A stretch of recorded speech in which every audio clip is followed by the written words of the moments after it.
I have been waiting years for this adaptation to happen. Tower of God and God High School were generally considered to be pretty alright, but it was my viewing of Solo Leveling that turned my inklings of hope into full-fledged dreams. And here it is.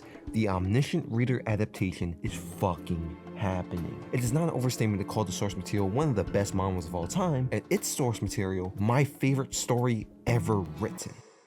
Look, it's a lot of good ass stories out there, obviously. From video games with gripping emotional character dynamics to books that somehow continually enlighten reread after reread, and that novel reigns supreme. I could talk about that shit all day, but today I want to talk about what I want from this adaptation. First things first, let's talk length. Manga adaptations and their track record probably lands Omniscient Reader in that 12 to 13 episode range. Now, Tower of God made the mistake of condensing too much content in that duration, and while it wasn't terrible, it wasn't the best it could be. Solo Leveling, I think, did a great job with its first season and its pacing. The Igris fight served as a nice ending, with Sun getting his signature necromancer powers, and they even added new supplementary content that actually enhanced the story greatly. I personally want the season to end at the end of the flag arc, but I also might be underestimating the amount of content up to that point. I just asked for the adaptation to be faithful, because I think ORV is a fully fleshed out story worthy to be adapted as such. Next up is the atmosphere. From the broken and ruined wasteland of Seoul, the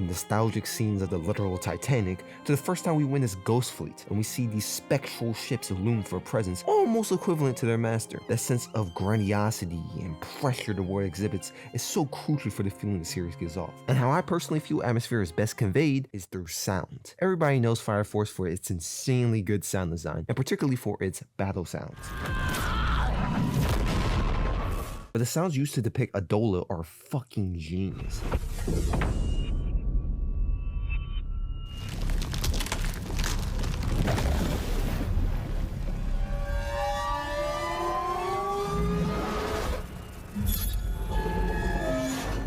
That metallic whirling, that weird vinyl record sound thing that reverberates between your ears, the skeletal cracking of bones, all of it just makes such an unnerving vibe. And that's the level of quality I hope the studio strives for when adapting scenes like the Ichthyosaur, both external and internal. But I ain't saying animation isn't important for atmosphere, and specifically for the concept we call aura, which the entire cast has at least a little bit of. Every time Hell's Flaming Diction activates, every time the protagonist of the world expands his spiritual pressure, every time this motherfucker turns into pure electricity, has got to get a little bit of fucking flair. I cannot wait for some of these battles. I just want this to be perfect. I know it's a lot to ask, nothing's really perfect. There's always some bullshit that can happen, but if there's ever an adaptation that needs to be done well, this is it. And Berserk, please make a new